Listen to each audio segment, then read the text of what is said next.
আসসালামু আলাইকুম ওরহমতুল্লাহ। নতুন আর একটা ভিডিওতে স্বাগতম।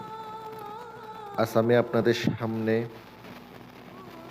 একবারে সূরা ইয়াসিনের একটি ছোট আয়াত, এই আয়াতটির মাধ্যমে পড়ি হাজির করা, একটি আয়াতের মাধ্যমে কোরআনি একটি আমল নিয়ে আপনাদের সামনে হাজির হলাম। বিধবা সুন্দর একটা পরি হাজির হবে, নিজের সাথে সব সময় রাখতে পারবেন, সব সময় পাশে রাখতে পারবেন, সকল কাজ করে দিতে পারবেন ইনশাআল্লাহ। অত্যন্ত কার্যকারী, অত্যন্ত পাওয়ারফুল একটি আমল, যে আমল কাজ করলে সঙ্গে সঙ্গে কাজ হবে ইনশাআল্লাহ।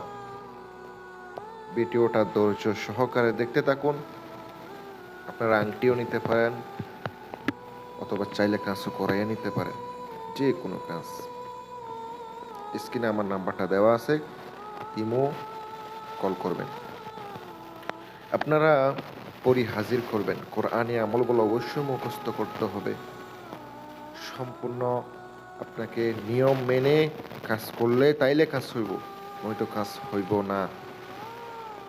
আপনাকে আমলের জন্য সব সময় 5 ওয়াক্ত নামাজ পড়তে হবে, হালাল রুজি রোজগার খেতে হবে, তারপর আমলটি করতে পারেন।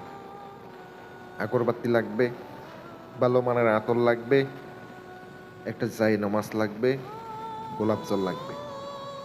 জাই নামাজের উপরে বসে বিছাইয়া দিবেন, আতর শরীরে লাগাবেন, দুই পাশে 2টা আগরবাতি জ্বালাইয়া দিবেন।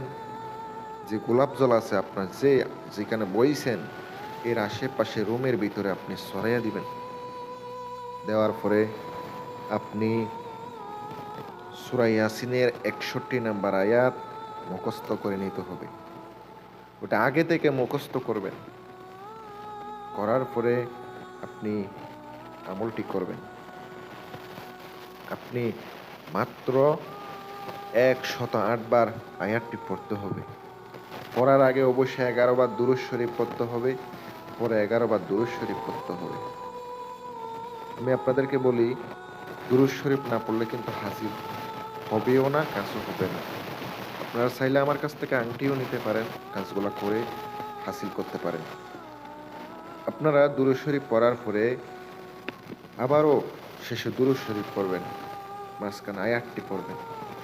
চোখ বন্ধ করে করবেন, চোখ খুলবেন না। চোখ বন্ধ করে যদি আপনি করেন তাইলে আপনার কাজ হইব ইনশাল্লাহ। আপনি 7 দিন পর্যন্ত আপনি নিরামিষ খেয়ে কাজটা করতে থাকেন, ইনশাল্লাহ অবশ্যই কাজ হবে। দোয়া রইল আপনাদের জন্য। ভালো থাকবেন।